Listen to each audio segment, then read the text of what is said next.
So this is our 10 book summary for books 91 to 100, I guess. Yes.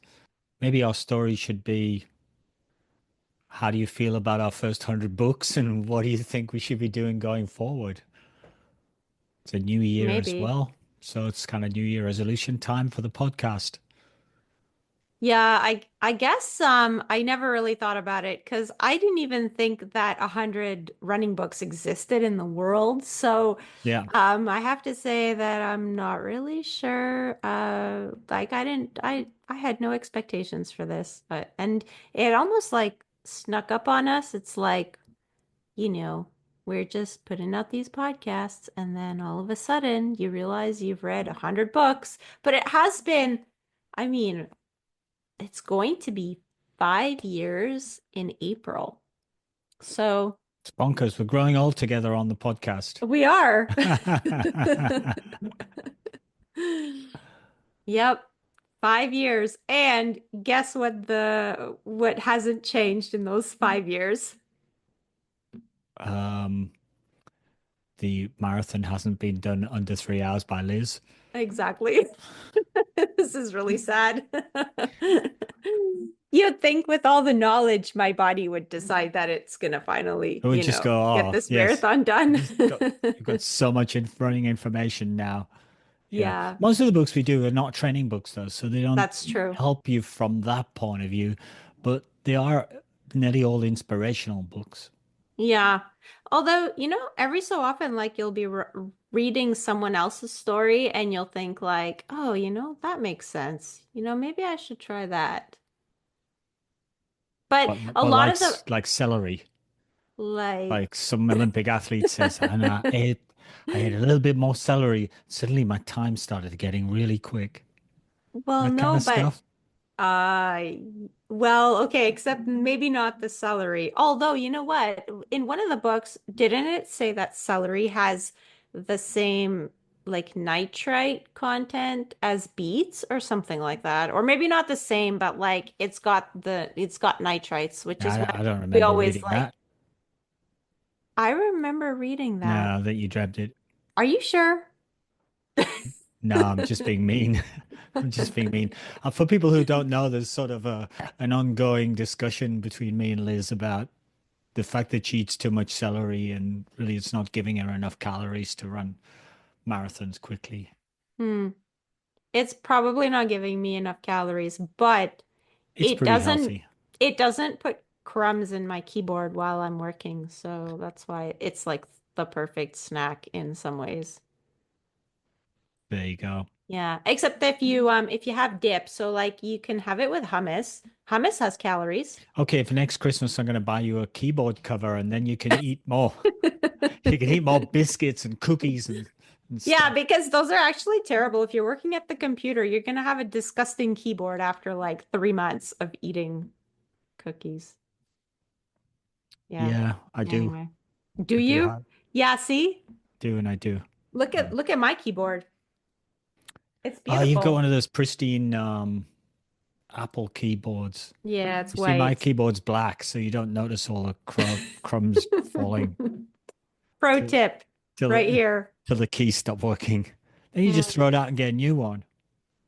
Yeah, yeah. I that's mean, I got this one for Christmas one year, but you don't just like, regular keyboards are probably $20, but this Apple keyboard, I don't think it was because it's Bluetooth and I think we're everything. getting far off the So, subject now. mm, So yeah. what you were saying is you've got no expectations for the podcast because you never thought we'd get this far anyway. Yeah, I never thought we'd get this Yeah. far. I didn't think that we would have this many books. I mean, like, did you Yeah. think that a No, hundred I books guess existed? I probably kind of figured that if there wasn't 100 books, by the time we got going with the podcast, there'd be a few more books coming out. And I thought Okay, that's fair. we'd be sort of waiting for the next release. Yeah. And that like sometimes happens, but we don't wait for the next release. They No, just keep on coming. yeah. And there are still quite a few kind of books in the back catalog Hmm. that we haven't done yet Yeah. that I would quite like to cover that I haven't sort of, I've heard about, but I haven't really read in detail. Yeah. Um, but we'll see. We'll see how that goes. I mean, I think a couple of things have been good. One, the learning. I think we've learned a lot Mm-hmm. about running. Um, the confidence levels that we have for our running now, because we've learned quite a lot. I think we tend to be a bit more confident about things and not Mm-hmm. sort of scared But you know what's or interesting? scratching our head. We go, hmm, We've yeah, read we've read so much that basically it's almost as if like we've gone backwards because it's as if the more you read, the more yeah, you realize that it's actually, yeah, perceived effort is the way to go in races. It's not mhm, any when technology or yeah, anything like yeah. very sophisticated. There's, no perfect training. There's no winning So, formula. There's not an yeah, algorithm you can plug in. yeah. Yeah, It's not like you can take something that, I mean, a lot of things can work and a lot of things can work for a single person. So I guess like that's probably the biggest takeaway from all these books is like we haven't found the perfect formula and it doesn't really exist because we're all just a little bit different, but also very much the same. So it's like those, broad principles like don't run too much too soon. Well, that's that's pretty much going to get you um yeah, yeah. You come back round to the sort of one paragraph training program, which is run lots of slow miles so you don't get injured, run a little bit mhm. fast so that you get quicker, do some strength training so that you don't get injured, And so that you get and stronger, eat all the food so that you can that adapt. you fuel your training and you give yourself all the nice nutrients that you need while you're training. Mhm. Yeah. That's mostly it. Then there's, I guess, um, look after your mindset. So, you know, love the grind, as Philly Bowden says, love the grind. So, have joy in your training Mhm. so that you've got and that's kind of it. So, Yeah. I feel like the mindset thing is also kind of the next frontier, it seems like. It seems like there's a lot of books now, even the general training books, they will always have like a chapter about mm, mindset. yeah, So I feel like yeah, the thing that other than training and being consistent over time, the other thing that can get you, I guess, a breakthrough is mindset. yeah. I kind of agree with that. I would say as well for the club runners, I think something that's going to come to the fore more and more, and maybe we'll get a chance to talk to Matt Silver about it as well, um, is form. Hmm. So our coach Bill's right into form. He's he's the uh, he's the He's the best guinea what pig. he's the best one person form experiment you could think of because his cadence is too slow. His elbows are up and out. He's kind of bent He's over a little hunched. bit. He's hunched a bit, and He um, overstrides, yeah. So he has kind of, and he's trying to fix them all at once, which is which which is is a bad interesting. idea. Yeah, but it's a pretty neat exercise to watch and listen to. Hmm. And I think that those little bits of those things I think are going to be come to the fore for not sort of super competitive runners, but people who are just club runners who want to get better. So there's that. Hmm. Okay, so before we get into the books, Yeah. let's do an intro. Okay. Are you Do we do gonna? an intro? Or do we not do an Yeah. intro on this one usually? No, the music should play now. Okay. Hi, and Perfect. welcome to the Running Book Reviews podcast, where we review books written for runners, about runners, and by runners to help you decide if you would like to read the book for yourself. We also hope that listening to us chat about running can help keep you motivated about your own running or maybe inspire you to try something new. My name is Liz, and with my co host Alan, today we're going to reminisce about the books we've read since our last recap episode in June. Except that some of them will be in the next recap because we do limit this to 10 books. Yeah, and we've been And very naughty and we we've haven't. we actually 10 books that had gone by and we actually didn't even realize it went by until one day on the run Alan was like, hey, we should do a recap episode. And I was like, oh, have we read 10 books? And I think we had read like 15 by then. Yeah, so we're handing our homework in late Mm-hmm. a little bit. So we're doing the 10 books since the last time. And then Yeah, I guess in about 5 or 6 books time, we'll have another 10 books. exactly.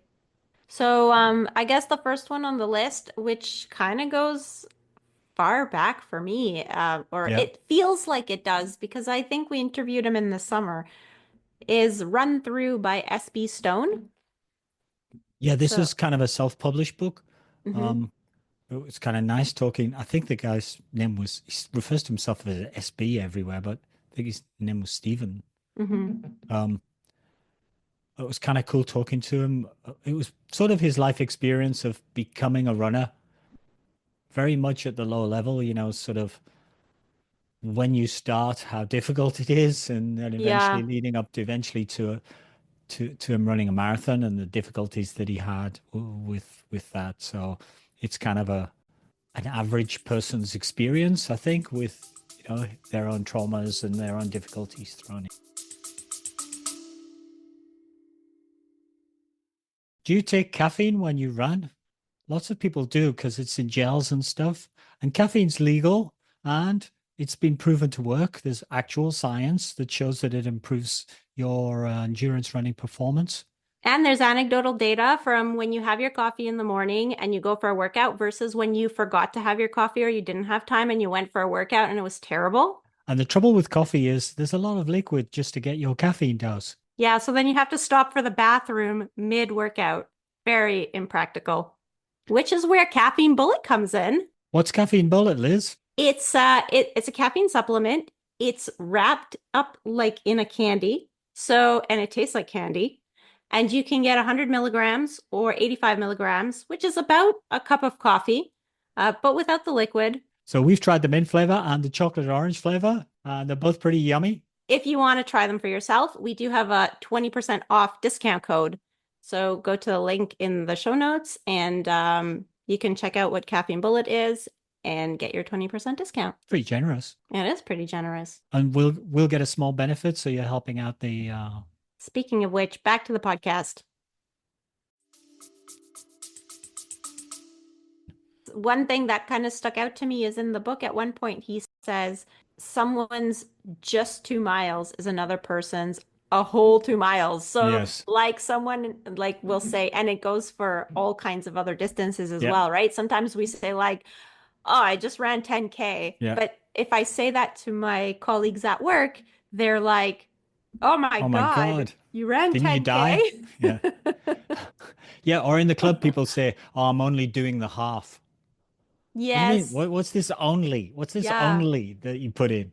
Like, I'm only doing the half. I know you're Wait a minute. traveling 21.1 kilometers on your feet, which for most people is like they can't even wrap their heads I around that. remember us making jokes with your husband, Andre, about it, saying, oh, Andre, I've just brought you half a cup of coffee because, you're only doing the half. So you only get Yeah, half a cup of coffee and, that was it's kind after of fun. we went to the Toronto Waterfront Marathon. I think that must have been like in, I don't know, 2015 or no, Yeah. 2015 we joined the club. So maybe, I don't know, 2019. It was before the pandemic for Yeah. sure.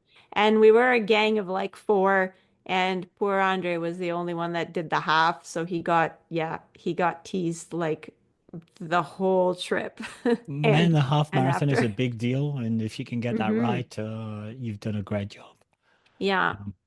Um, what I liked about Run Through was near the end, the sort of descriptions and the chat about his first ever marathon at Detroit. Hmm. And for people who don't know, the Detroit Marathon in the USA, it's quite unique because you run across the border. So you run over the border into Canada. Hmm. and back again. Yeah, And which is really cool. they have like border guards watching you. Make sure you're not dropping off little packets of powder to people on the Canadian border side. I don't know. I don't know why. Yeah, I guess they Well, sort I of mean, it is semi a trust you. border, They you semi know. trust you too. Yeah. Yeah, that was really neat. Like I thought that was a really cool marathon. And it so happens that that's like for him, it's a local marathon, which is pretty cool. Yeah.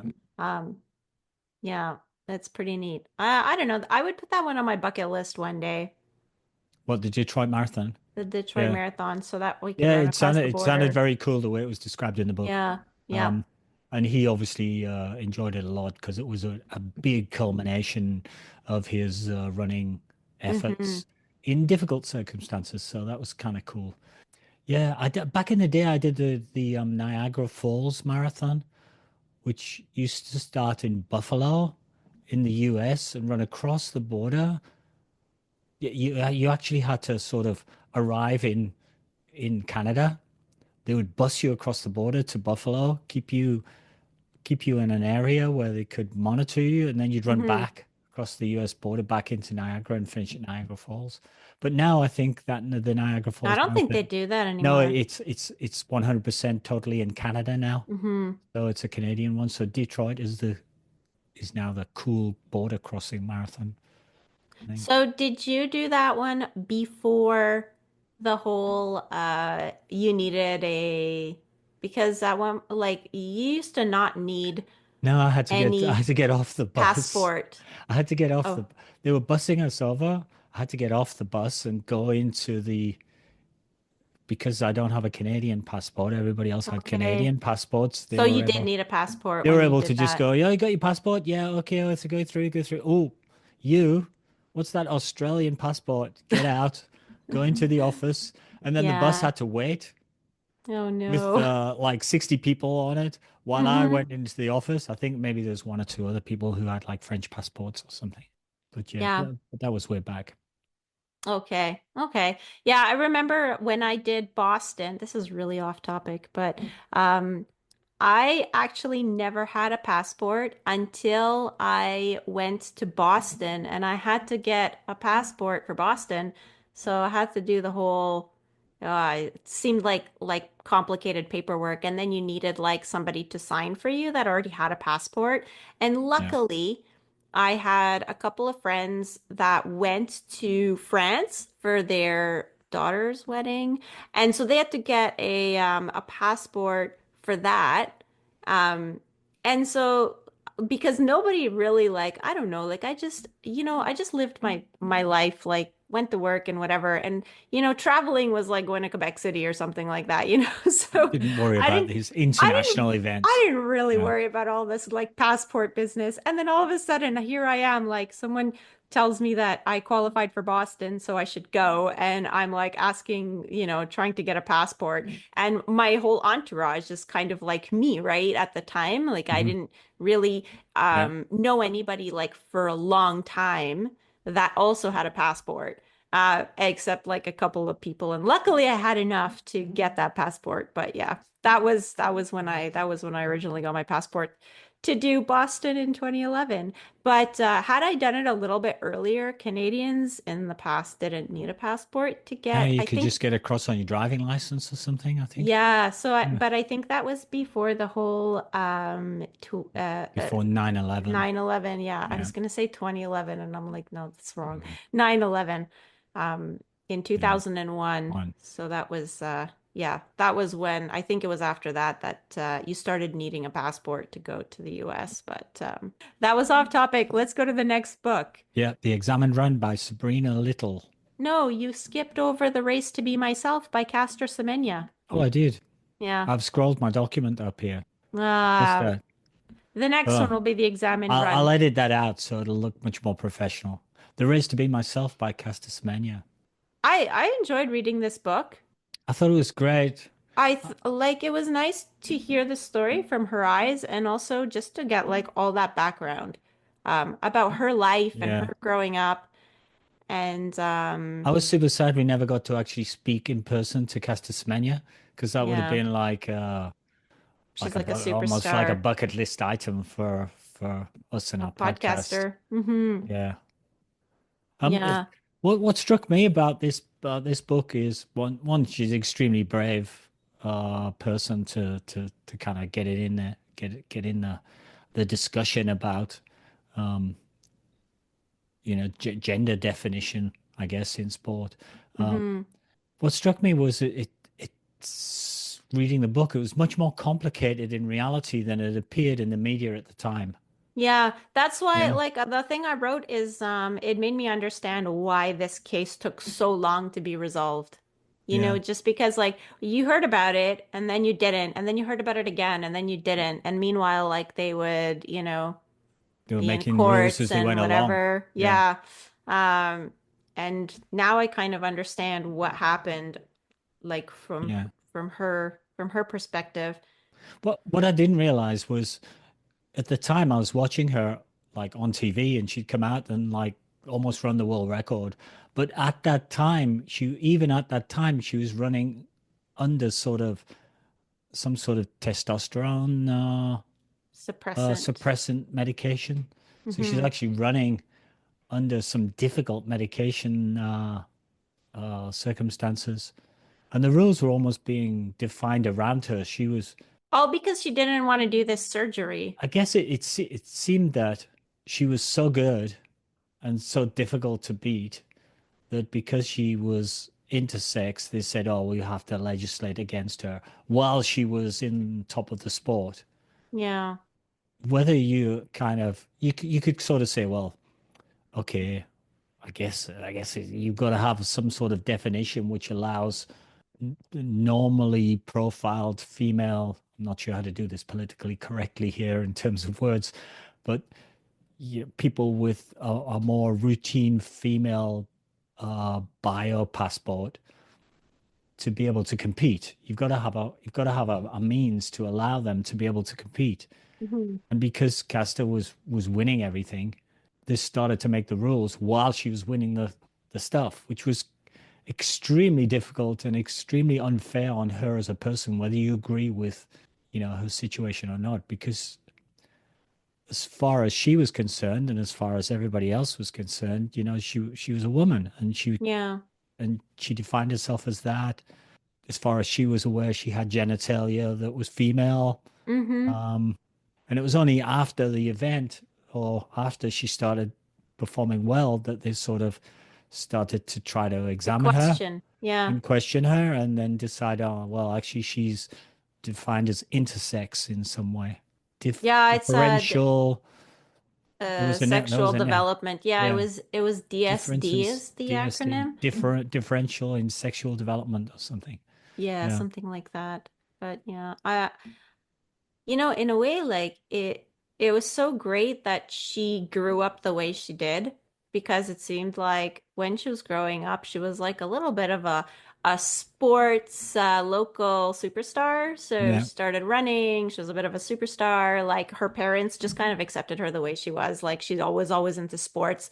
A little bit like just being a tomboy is for just Yeah. anywhere else in the Exactly that. world, Yeah. and so she liked to play soccer and then she got into running and she liked to run and then she found out she was fast. And all that time like she trained hard. It's not like she got it for free.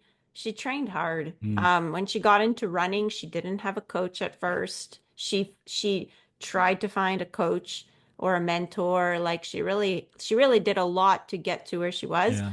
And then what I found was sad was when she finally got on the world stage, the other women weren't very nice to her. No. Um, which I was a little disappointed because like running is this thing that I always found inclusive, Yeah. and tolerant, like just a great space to be in. And you find out that actually it's not always like that, and that's not really the experience for everybody. Hmm. Um, so yeah, that made me kind of sad for her, especially. So, Alan, now you can Yeah. go on to the Examined Run by Sabrina Little, because I know you really want to talk about that one. Yeah. But people won't realize that I made the mistake of starting with that one because Oh I'll have yeah. edited it out of our. Yeah, so book number three, The Exam and Run by Sabrina Little. If people don't know what this is about, it's sort of the application of virtues and virtue ethics to running. I sort of distilled it down as, does being a good person make you a good runner, Mhm. or does trying to be a good runner help you to become a better person? You know, and do they help each other? And I would say it was probably out of all the books, usually you can put them into a category like it's a training book, or it's a biography, or it's an adventure story. And this didn't really fit into any of the categories. So to that extent, I thought it was one of the more unique books that we've read. Hmm. And I found Sabrina Little quite fascinating because she's quite academic, but she seemed to deal with these woolly subjects about virtues and emotions and, those kind of things in a very scientific way, in a Hmm. very careful, deliberately worded sort of fashion, which was very cool. Hmm. Yeah, and I think also she's good at explaining everything, and I think that has to do with just because I think she coaches high school runners, and I think she does sort of incorporate that into her coaching and just like into the way that What are you she saying? So wants to. she can dumb it down for us. She can dumb it down for us, basically. Is that Yeah. what you're saying? Yeah. Yeah. Well, we're not as academic as she is. No, it was pretty cool.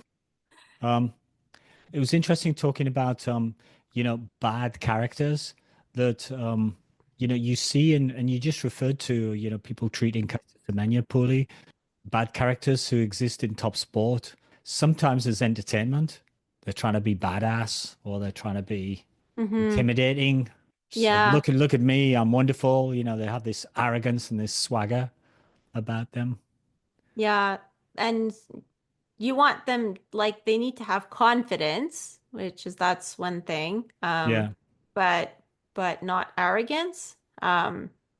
And it's interesting, I guess, like she spends a lot of time thinking about like where's the line, where's the yeah. line that defines one or the other. She talks about exemplars. Mm-hmm. I guess we would probably call that role models. You know, Mm-hmm. who are who are the people that we admire in the running sport? But she said you shouldn't admire them because they win. You should be, Admiring some other quality yeah, about you should them. be clear and well defined of what are the traits that you admire them for, rather than just, well, they're winners. Mm-hmm. That's not that's not a good character trait to admire and to try to emulate. Yeah. So instead, you want something like to admire their discipline or, I don't know, Their persistence or yeah, yeah, um, their good humor. yeah, how they're, nice to their competitors because you see people like, in the trail running space, I think are very like it seems like at the top level there's a lot of camaraderie like and Yeah, I mean um I'd like to think that there's some of that as well in the top level of like road running and all of that, but it yeah. seems to be especially there in long distance trail running. I think that's true. You do see good examples in trail running. Yeah, and I think they end up helping each other during the race. Okay, not in the last kilometer when they're sprinting for the finish line, but One of the guys I'm a big fan of in trail running is Francois Dehen or Francois Den, mhm.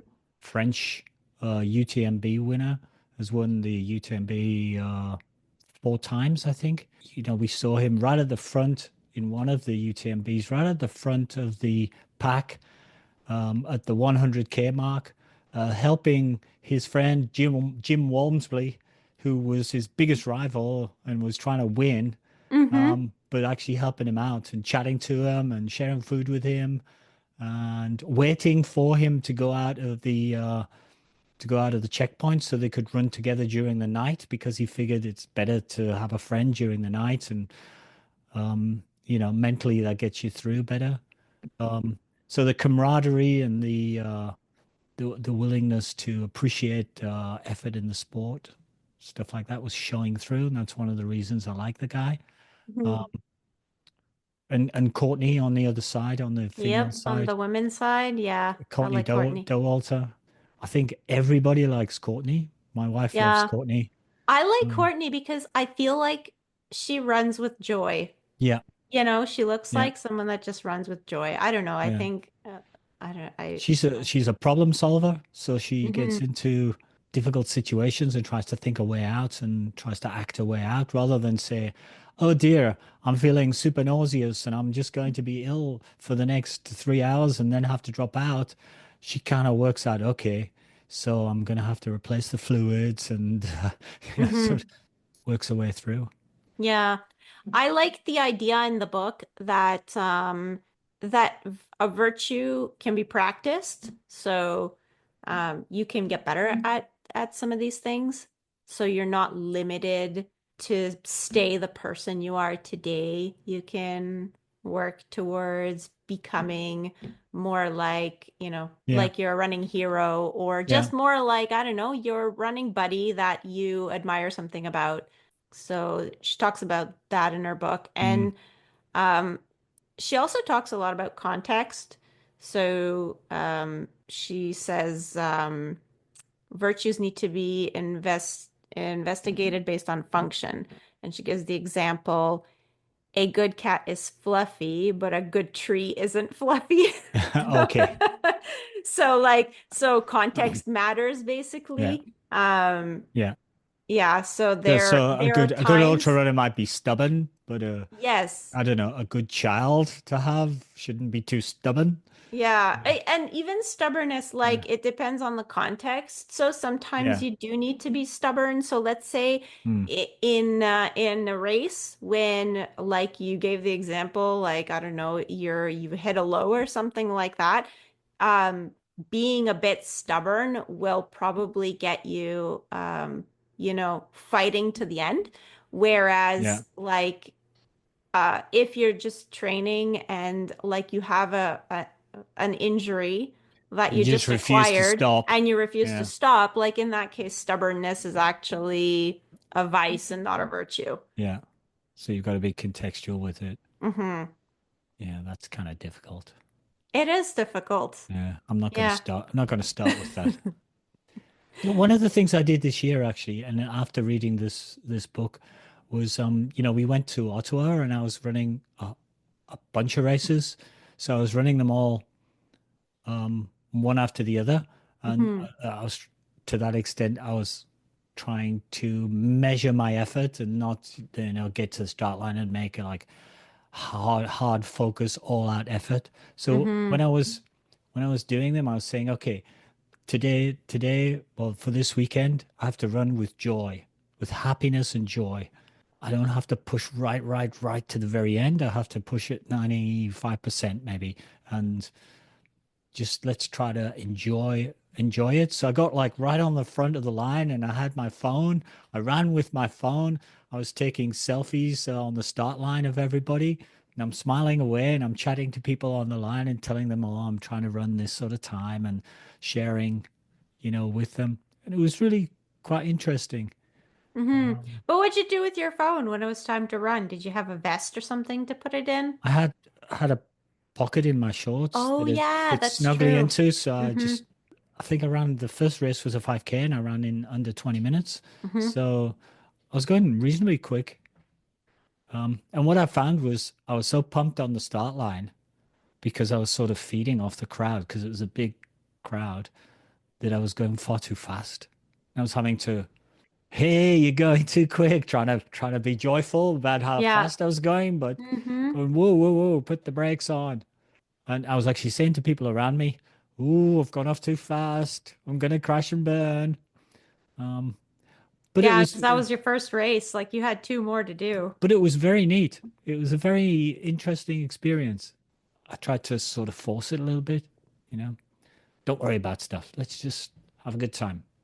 So you're going to Ottawa again. Are you doing another one of those challenges? No, Where no, not this time. You're just no. gonna do one race. Yeah, Okay. I'll probably do The half. some babysitting on day one, grandson Oh, sitting. on day Right. one and then the Yeah. half marathon on day two. Okay. Let some other people run the short races. Okay. So I found that a pretty fascinating book.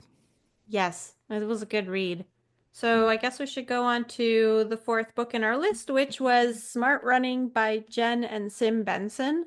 Yeah, And this was more of a training book. It was there was training, there were a lot of like different tips in a yeah, different areas, but you know, it was I guess it was just a really really good general running book. yeah. It even That's had exactly. yeah, it had a chapter even about mental performance. So Yeah, yeah, they it touched a little bit on everything. mhm. Uh, that's exactly what I've put, Liz. I've put in my notes. A great cover it all book. Yes, yeah, they did it really well where, you know, they didn't dive really deep into any one topic, just a nice general Also, it overview. was kind of laid out nicely, so it had little blocks and paragraphs and things, so you could find a Hmm. piece and just read it, and not have to like scour through the book. You could just easily find a piece and just read like 10 minutes and get one item, and it Yeah. was nice from that point of view. Do you want to know what part I liked the most? I'm going to tell you anyway, even if you Yeah. don't want to know. Yeah. No, I'm So not interested in that. Moving on. it validated my race day strategy. So they have some tips Okay. for race day, and one of the tips was stop drinking 2 hours before the Ah, race, so you don't yes. need to pee during the race. And Yep. I've been doing that for years, and most Yep. people think that like it's excessive. They're like, no, I No. stop 1 hour before. But no, Yeah. 1 hour doesn't give the liquid time to filter through your kidneys and for you to go Yeah. and use the porta potty. I'm So not you sure. need 2 hours. I'm For telling you, sure. I For have sure, never had, you shouldn't be drinking on the line. I think that's no, I what think I that's not a good usually, if I idea. see people taking their water to the start line, I say, do you ever have to stop at the portaloos? And if they say Mm, no, I don't say anything. But if they say, oh yeah, sometimes they say, well, you need to that's your reason you need to why. stop drinking. Now, Yeah. to begin with, I usually say 1 hour, but they say Mm. 2 hours, don't they? I They saw say that on two the book. hours. I don't know. And I've always done 2 hours ever since my Mm, very first marathon because that was my big preoccupation. Like that was the thing that I thought about yeah. the race day. I'm like, because I was used to running 5K, 10K, you know, that kind of stuff. You don't really worry too much about like No, you don't. having to pee during the race because Yeah. you're going to be finished your race or you can hold it until the end or whatever. It Hmm. doesn't really matter. But this was potentially like a 4 hour effort. And I'm like, well, I have to make sure that I don't have to pee for 4 hours. And so I just kind of like made that rule up where I was like, I'm gonna get up really early to eat, and I'm gonna chug a whole bottle of water then, so that I'm like well hydrated to start. But I'm going to stop drinking 2 hours before, so I could pee everything Well, out before I have to start you probably running. have to stop for 2 hours because you chug a whole lot of water. What I do Actually, is I sip water and then I stop 1 hour.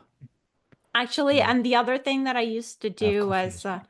yeah, well, yeah, coffee makes you have to pee as well. But yeah, I do all that well before race day. I used to go as far as to not drink for the first half, but I don't do that anymore because I think that might be counterproductive. Depends Um on the temperature, I guess, from that point of view. yeah, If it's warm, you got to start drinking straight you away. got to start drinking. Yeah. Yeah. Also, the thing is now with like the fueling, like because I'm trying to fuel during and you have to fuel early, then you actually have to drink with the gel because Yeah. if you want to absorb it, it's Yeah. I don't You've know, got to take more and more easier. gels. Yeah. So anyway, but Curse I you, was so Dave. happy. Curse you, David Roche. Go winning ultra races by scoffing millions of calories, and now we've all got to try and do a little bit more. I know. I know we shouldn't talk about other podcasts on our podcast, but if you guys haven't been listening to Swap with David and Megan Yeah. Roche, it's he just won what he just got the course record at Leadville. Leadville, Yeah. right? And he won Javelina Javelina. 100 Yeah. and he was on a really famous podcast. What's it called? It Rich like roll. Rich Roll, that's it. But they have a podcast of their own, and he talks a lot about his fueling and his fueling, like in the races Yeah. that he did really well at in 2024. And it's unbelievable how many calories he eats per hour. But like ultra races are long, so he eats this number of calories for many hours. And it's really impressive. And the one thing that he always says is he says like, well, I really have to train it during the Yeah. workouts And he's been before the training it race. for years. Yeah. Yeah, except that it's not like acquired, it's not like a one and done because on one of the latest podcasts he was saying, "Oh, I'm starting gut training again." So you got to keep, yeah, I think So he just like you likes have to eating redo pizzas. it. Uh, yeah. The other thing in Jen and Sim's book Smart Running that I came across for the first time really to any degree was HRV, Okay. heart rate variation. So they give a little bit of a Variability. variability, yeah. So they give a bit of explanation about what that's all about. And I think we Hmm. talked to them a little bit about it on the because I was fascinated by it. We talked to them a little bit about it during the podcast. So it was my first intro to heart rate variability and what that kind of indicates. And now I'm measuring it on my watch. I still Yeah. not sure what to do with it, but Yeah, so the it's problem is it's a little interesting. bit like everything else. Like because I tracked mine for a few years and that was when the apps weren't as good as they are now. I was doing it. So the theory was you have to kind of do it in the same like same circumstances every day. And then it might be useful in predicting like if you're I don't know, not recovering or If you're getting yeah, sick or your something fitness like that. trends, yeah, Yeah. And also like if you're getting fitter. But it's a bit the opposite of heart rate, whereas like your heart rate goes down when you down, get fitter. yeah, Heart rate variability goes like up, will go up if you're fitter yeah. or if you're generally in a better condition. But the thing is, it's not like you can't just go look up what should it be for your age or something like that. It's um You have to it's very establish your own personal. baseline. Yeah, exactly. Yeah. So that's kind of the hard thing about it. And but a lot of watches I think now use that for the whole body battery Yeah, to measure it calculation. during the night or something. Yeah, like I think you probably have that on your fancy new Garmin Yeah, where it tells yeah. you if you're recovered enough to work out or not. It just means when you're having coffee with your running friends, you can look at your watch and go, "Oh, look at that." I'm not sure what it means, but you can all compare notes. Oh, my heart rate variability is going down or whatever. Yeah, Or and maybe I'm typical coming down with a cold. typical to all the Garmin data, it's probably going to tell you you're getting unfit. Um, Yeah, you're yeah, like plateauing or detraining or yeah, something yeah. What I've insulting like that. we're, we're getting off the subject again, but what I've noticed with my new Garmin watch is it's Hmm. the new algorithm has now got new and interesting ways to insult you. Yeah, my old watch used to just say unproductive, Yeah. unproductive, unproductive. Yeah, it has way more And words now, now it doesn't says, oh, you're reaching, it? you're straining. It's Oh. all sorts of ways of creatively insulting you. Hmm. Yeah. Yeah, and you're like, but I just did an easy run. Yeah. Um, Maintaining. That's about the best I maintaining. can get Yeah. out of it these days. I know. And you're like, but I did a really good workout yesterday. What do you mean I'm just maintaining? Yeah. Anyway, all that to say, I guess, you gotta, you have to pay attention to how you feel as well, which, Mm. it would be so nice if like one device could just measure everything and then tell you what to do every day and tell Well, you that's if where you're it's trending.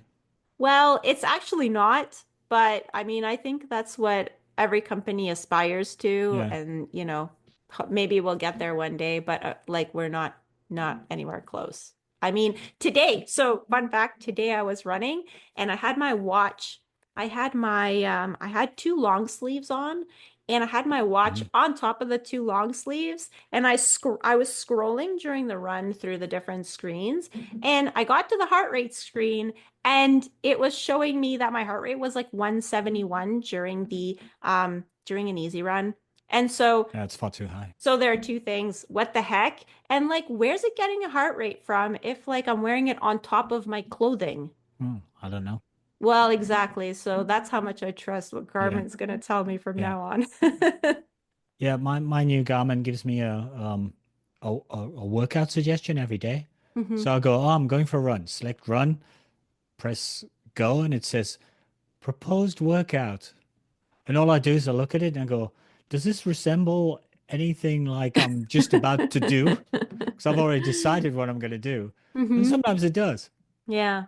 Um, so I don't know whether it's building some history. It knows that whether it knows that every Saturday I go for a long run and it's logged a long run every Oh, Saturday. so And now was on it telling Saturday you? mornings it says go for a 2 hour run. Oh, okay. Yeah. I mean, that's good. Like Yeah. at least it notices your trends and it's giving you something relevant. I don't know. I I don't don't know. know. Yeah. Anyway, if it was proposing a long run for yesterday, Mm. well, we did a long run, so Yeah. I would say that's pretty good. Yeah. So I just sort of use them as conversation topics. I don't actually take any notice of any of them at this Yeah. stage, but eventually we'll get into it, I'm I sure. mean, some of this stuff is fun, like it's kind of fun to have Yeah. data and look at it and see if there's any trends. But the Mhm. only thing is that like when the trend is not in the direction that you want it to be, you just have to like step back and say, okay, I mean, if it's, you know, it's okay because it doesn't really mean anything. Yeah, I think I'm generally pretty good at that, Yeah. ignoring all the insults that the watch gives me. And Yeah, it's like when you run a yeah, marathon and then you have like 2 weeks off and it's like telling you that you're unproductive. yeah, you're You're detraining. detraining and you're like, Of okay, course I but am. I'm I'm supposed to be resting up. doing that. Try and be a bit more positive towards me. Yeah. Okay, I think we've beat that one. Yeah, with a stick. Um, uh, Next book. Running Rewired, second edition by Dicharry. Yeah, I mean, I don't really have much to say about this one. Jay Dicharry, strength training is what I use, Yeah, I use like it you every week. use. Um, and I'm really happy that he revised the strength plans to have like because he would have an estimate of how much time they should take you. And I remember like all the strength plans said 45 minutes and it would take me well over an hour. Hmm. Now 45 minutes once you know the exercises and Yeah, you take you're disciplined about the it's rest and it's all of that. It actually does take it does. 45 minutes. Yeah, it's true to So form. exactly, yeah. And the ones that are the precision workouts that are like 20 minutes, like they actually take 20 minutes. So I was really happy to see that. And he had a few extra sections which Yeah. haven't really incorporated yet, but it's fun Yeah, that I mean, if you don't have strength work in your routinely into your plans for running, it's a hmm great book to get in terms of allowing you to understand what you're trying to do, and then eventually working you up towards some diagnostics and then some drills for specific purposes that you can use. hmm You probably would need access to a gym if you're going to do everything on his in his book. But Yeah. there are some things where, with relatively minimal equipment, you can, a few dumbbells and some bands and things, you can still do quite a bit of work. Yeah, I think we loved the first edition and we love the second edition even better. Yeah. I guess we can go on to the next book, which Yep. is Lost, the Work That Goes Unseen, published by Ciele. And this one was kind of like a photo book. Yeah. There were a lot of, full two-page spread photos, that kind of thing. And they had little features about athletes. I think there were 10 athletes in all. Yeah, it's kind of a coffee table book. Yeah. It depicts the athletes who were originally in the Lost Boys run crew, which operate out of Brooklyn. hmm And we spoke with the guy who's sort of one of the The leaders of the Lost mhm. Boys, I guess, who sort of talked us through. I guess the Lost Boys is for people that don't feel they fit in with the running Hmm. culture that's available to them. So a lot of them were like quick athletes in university or college or high Yeah, but school or never kind of whatever. made pro teams or No, never or qualified for the Olympic qualifiers. yeah, but still quite fast. Yeah. Not all of them, so there were a few that weren't very fast, but liked to run, but didn't really like the um the the usual running culture of a club, which is based on, getting faster. And it just shows that you can have different reasons for running and different motivations. And it's nice that, that there's so many different clubs out there. This is an example of one that's it's just a bunch of people that got together because they were like unattached, and now instead of being unattached they get to put lost boys on their race registration. And they're not just boys, there were some girls in there as well. Yeah, and there's experiences of the people, and you can identify a little bit with their struggles. Hmm. And the photography is very artsy, so it's not so much, here's a runner running, or here's, a bunch of runners running along. There's a lot of pictures, but they're so more trying to convey a feeling or true artistic sort of, which is different. Will everybody know who Ciele are? Ciele are, Oh I yeah, guess that's true. they're an apparel company. Um, I think they are based in Montreal. They are, yeah. Yeah, And I think they originally they just started making those hats that everybody wears. Well, I yeah, say everybody because like yeah. we're in Montreal and it seems like everybody has one of those Ciele hats. It's the must-have thing. If you have a Yeah. CLA hat, everybody kind of admires you. Yeah, exactly. Yeah, And they're because they're all like these crazy colors, like the palette will be a color and then yeah, the hat yeah. itself is like a patchwork of And colors. they're making special editions all the time. I have a Yeah, you have a Boston Boston Marathon edition. special edition. Yeah, Yeah. I remember there was like a Canada Day edition. It was like red and yeah, white at one point. yeah, Um, it probably still exists.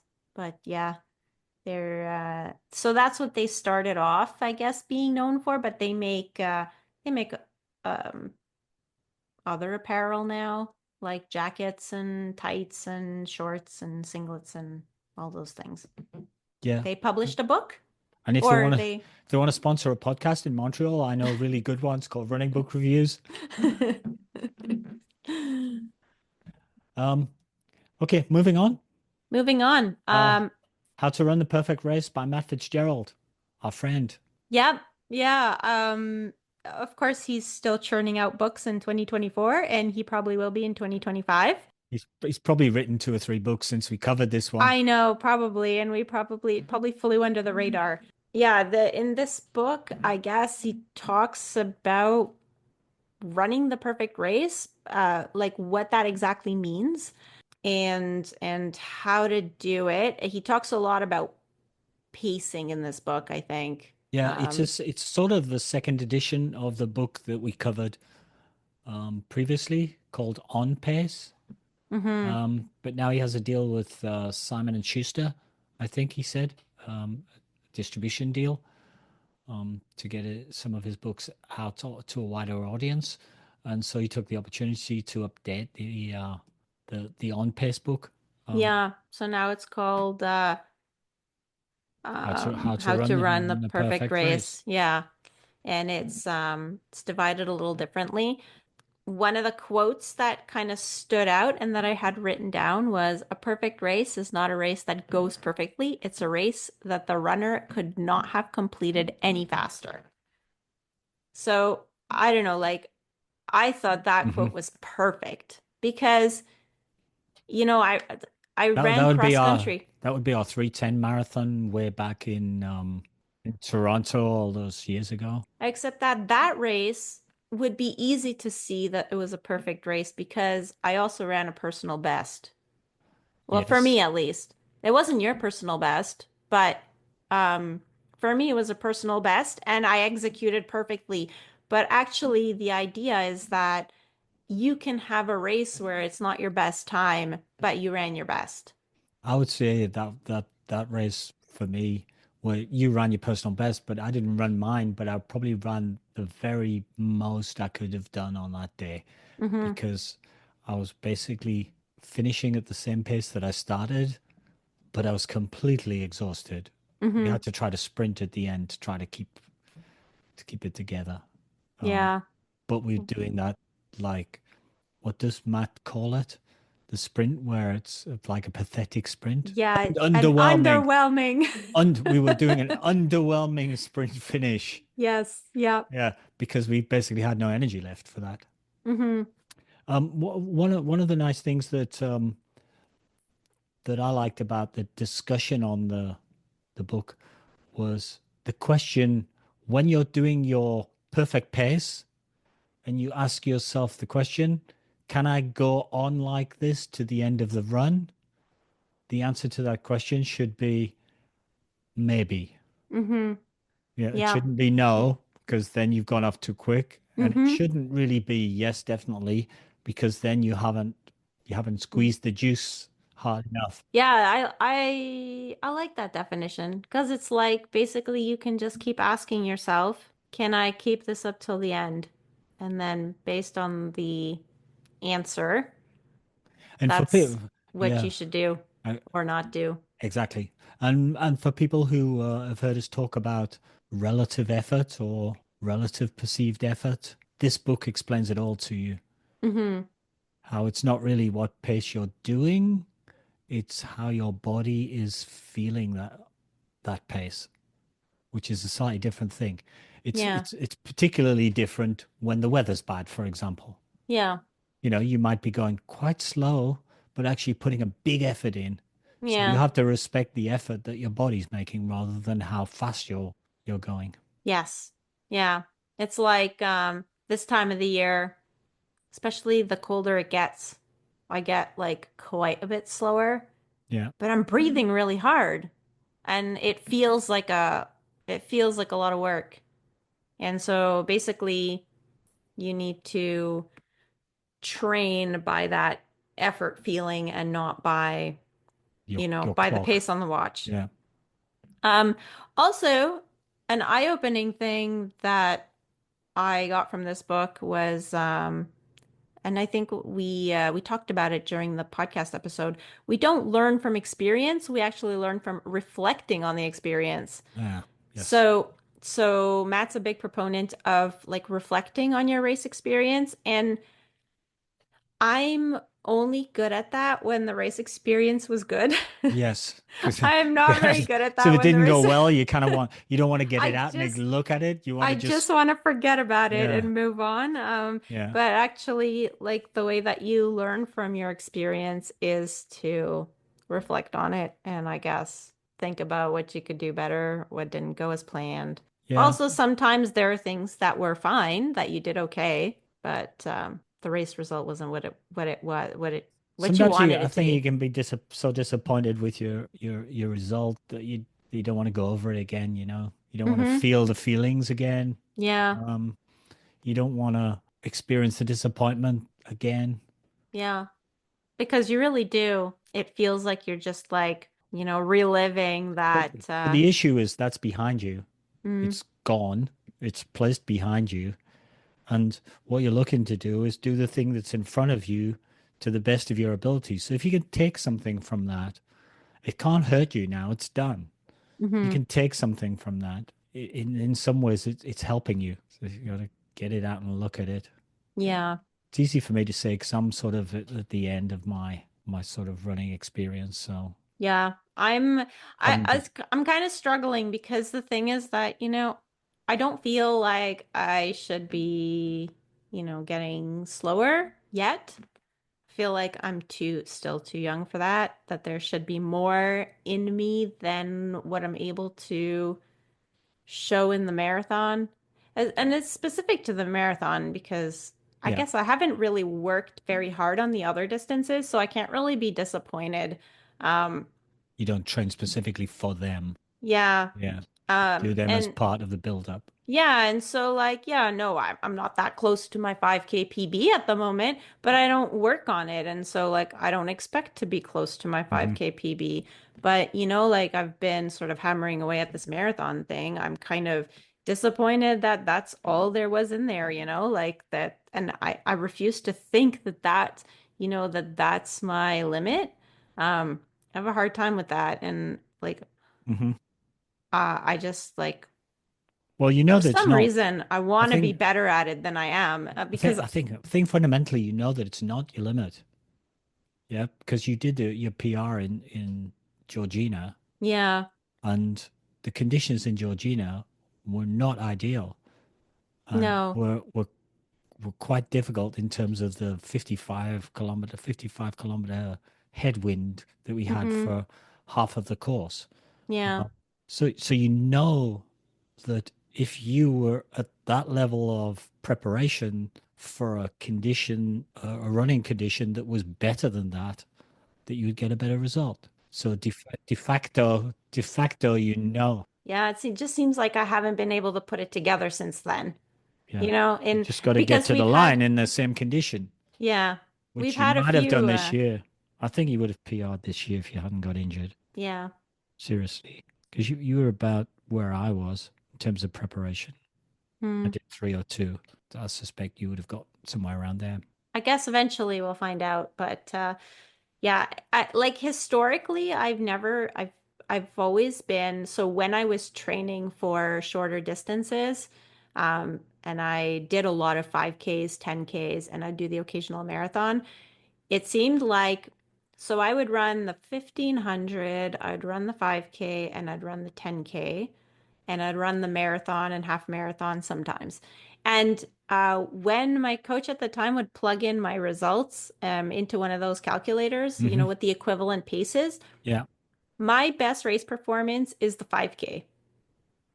Like all my PBs hmm are my PB for 5K is Yeah. better than So you're the outperforming the trend. yes, I Yeah. outperform the trend in the 5K. Yeah. And I tend to get like worse as the distance gets longer because hmm my 5K personal best, like in the 10K, I should be able to run faster than the PB that I have. And hmm then if I extrapolate to the marathon, like the gap is even wider, like it's really wide because my even with my 10K personal best, I think that depending which calculator you use, like I should have been able at some point to do a 3 hour marathon or just under, and it's never happened. And I'm not even like that close most of the time. Like I've So run, Greg McMillan would say that you're a speedster and not an endurance monster then. yeah, Except we know that in trail runs you kick ass.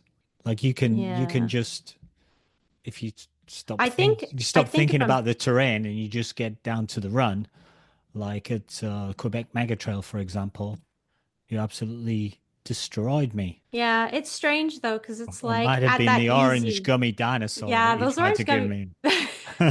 Those are amazing. I was saving you all the orange ones because you said you like Yeah, orange great. flavor the best. Great. I'm never eating them again. I was eating all the other So I flavors don't like know. green. Maybe I think what you were concluding this year is that you're a little bit missing at sort of threshold, Yeah, I and think that that tends to be because yeah, yeah, easy running. I can easy run and like till the cows come home. that's Like I hard can. training Yeah. the threshold, and you're always nervous about that. But Yeah, that was the workouts that I would get. When we had like VO2 max workouts, I'm okay with those, but those lactate threshold, oh my goodness. Yeah. I'm always a little bit scared before those ones. maybe that's Especially the more tired I get because I'm like, "Oh my God, how am I going to will my legs to go that fast for that long?" But yeah, it's well, I think we got off topic again. We should move on to the next book. yeah, Trails and Tribulations by Susie Chan. I loved Susie and her book. That's what I wrote down. Yeah, I got super bubbly Peloton instructor who strangely enough, before she got into that, was like an introvert geek working in a library, not speaking to anybody. So Mm. she's sort of transformed herself She almost. did. Yeah, which is great.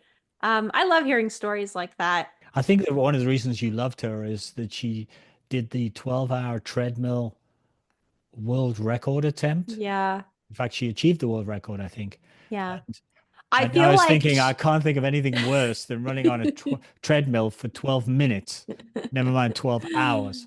And Yeah. you were going, oh, yeah, I could do that. Yeah, Yeah. it's great. The terrain never varies and you're always No, going in the same you direction. can just There are no be corners. in the zone for the whole 12 Yeah, hours. I guess I guess I felt a little bit like we're wired the same way. She's like yeah. my She's like an ultra version of of your me. mentality. Yeah. Yeah. Yeah, you guys were both geeking off on the 24-hour track race that she did. Hmm. I can't think of I anything more mean, soul I think destroying. that's You just go round in great. circles. Every 4 hours you change direction. Oh, whoopee doo, change Yeah. direction. But you know what all that teaches you is that if you just, keep putting one foot in front of the other in the right direction, you can achieve Yeah. impressive things. Yeah. Yeah, because she did. I was more into her description of experience at the Marathon des Sables and Yeah. events like that. Hmm. You didn't seem to be very motivated about camel spiders. Mm-mm. No, Yeah. yeah, I made the mistake of going to see some photos. We Googled it. I sent you a Yeah. picture of one, I Oh, think. those are terrifying. Took you about a Um, week to recover. yeah.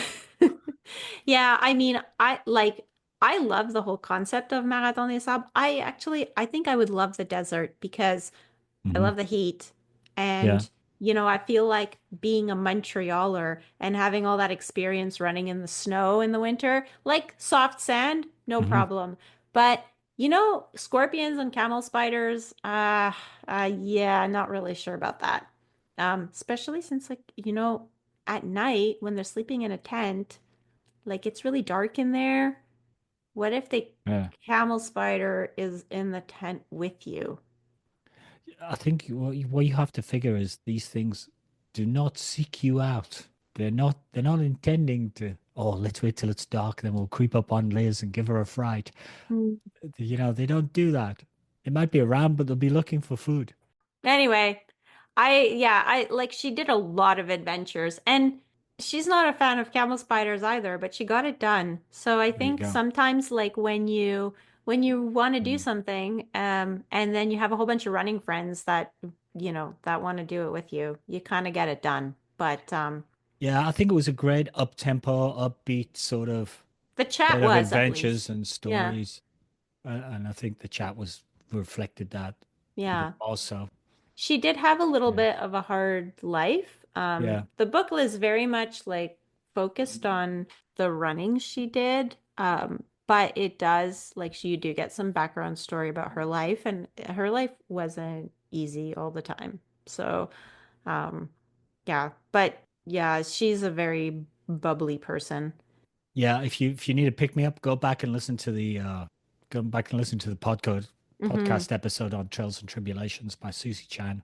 Yeah. Um, And actually, she's a Peloton instructor, and our friend Devora, who we run with, knew her as a Peloton instructor. And she was like, "Oh, I didn't know she ran." So she okay. learned that from our podcast.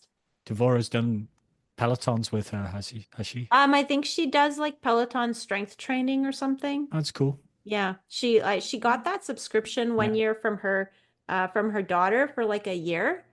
Yeah. And I think she's been using it ever since. They have all like apparently the platform has expanded. It's not just like cycling now. No, You're it not does just all spinning. kinds of sports. All kinds of things. Apparently there's yoga on there and some strength training for runners and all kinds of things. Chess challenges with Peloton. They haven't got that far yet, have they? Mm-mm, not No. yet. Okay. Okay, great stuff. Moving on. Running challenges. Speaking of challenges, Hang on in with us, listeners. We're almost there. almost there, just two Up books. to book So number 9. yeah, Running Challenges by Keri Wallace. Yeah. So this is more of a little bit like a travel book, I guess. There's 100 different challenges you can do All in the UK. all in the UK, yeah. So these are like routes, They're mostly trails, I think. mostly trails. Yeah. Yeah. Yeah.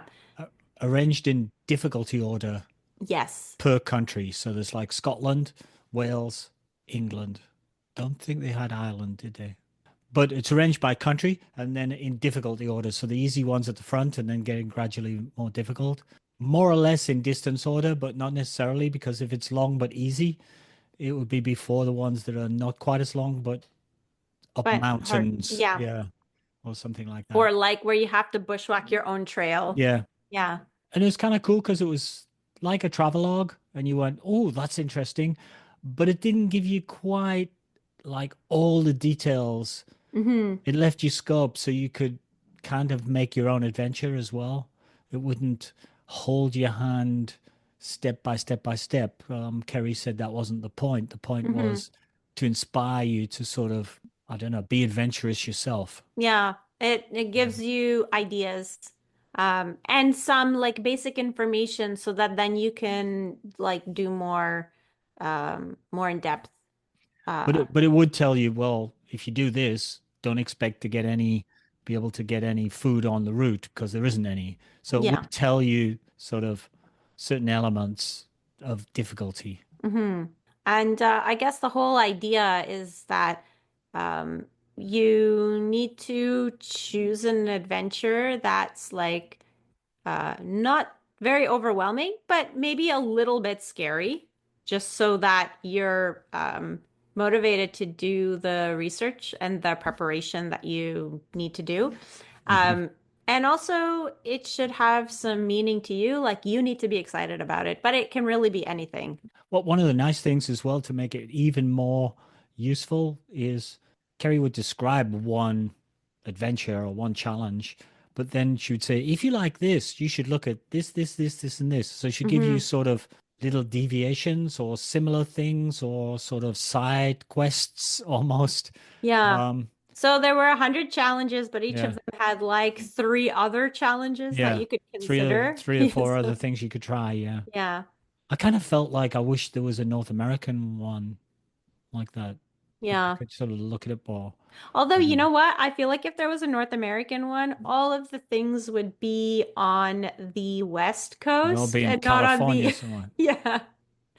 Well, Yeah, or like BC or the places with the big mountains. yeah, Um, I wish there was yeah. something local like that. Maybe we need I think the to UK is sort of one. small enough that one person can kind of know quite a lot about all of it, different Mm-hmm. parts of it, whereas the US people are either really well informed about the West Coast or Mm-hmm. well informed about the East Coast. Collaboration. I guess, yeah. Those guys at Human Kinetics or one of the publishing companies, Velo Press, should get some people together, two or three people together who know the whole of North America to put it together. There we go. That would be good. Yeah, and you can have like three sections. So like Carrie did the different Countries, countries. yeah. Well, we could do like I don't know. East Coast, West Coast, Yeah, and yeah. And you could even further break it down like I don't know, the Canada East, Canada Midwest. West, Yeah. Canada Central. I don't know. You could have like six sections in the book. That would be a big book. On to It the would. next book. We would cover it though, wouldn't we? We'd give it a We podcast, would, that's for sure. absolutely. I'm going to do some of the things. Yes, we could go and try some of the ones here on the East Coast in Canada. So next on the list, Good Last for but a not Girl. least, Mm-hmm. Good for a Girl by Lauren Fleshman.